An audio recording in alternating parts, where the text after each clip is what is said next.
Men are done. Hey folks, Mad Cat here. Welcome to the channel where we talk about politics, faith, current events, and controversial topics. Across the modern world, men are quietly checking out. Fewer are getting married, fewer are having children. Millions have left the workforce, they've abandoned traditional roles, and they've withdrawn into a digital world where they can operate through avatars. Now, society may refer to this as a crisis of masculinity, but it isn't just a crisis. It is the fundamental breaking down of the most powerful force behind the building of the civilized world. When men walk away from their roles as protectors and providers and leaders, society begins its slow decay from within. And what is unfolding in front of us right now isn't the disappearance of masculinity. It is the disappearance of purpose. For over a decade now in the West, men have been told that masculinity itself is a flaw. Strength is labeled as toxic, leadership is illustrated as oppressive, even an ambitious nature is described as dangerous. The masculine traits that once built nations are now being treated as diseases that need curing. From a young age, boys grow up hearing that their natural proclivities, competition, inner drive, a propensity for risk-taking, innate aggression are harmful. They're medicated for behaviors which aren't disorders, and they're punished for exhibiting confidence. The result is a generation of young men who no longer know what it means to be men. Instead of shaping and channeling that energy into what men were designed for, society suppresses it.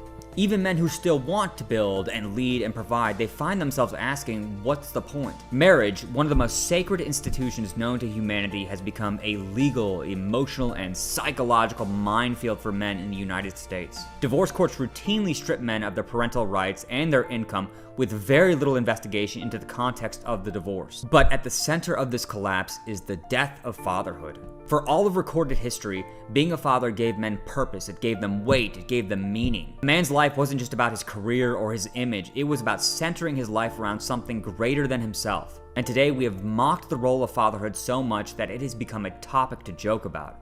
We've told men that they're replaceable, that fathers don't matter, and that masculinity is a problem to be solved. But take a look around. Where there are no fathers, chaos is sure to follow. We see it in schools, in the streets, in prisons.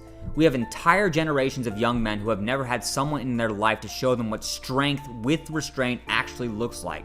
And the result is a generation of men that doesn't know what to become or how to protect.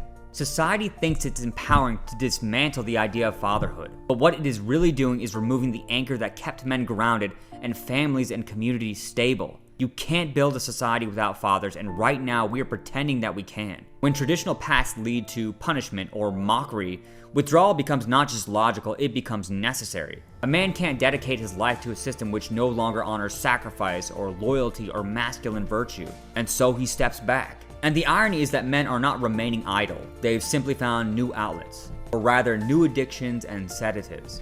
Video games, pornography, and endless online entertainment have become substitutes for real achievement. The digital world gives them the illusion of control, adventure, and purpose without the risk or reward of real life.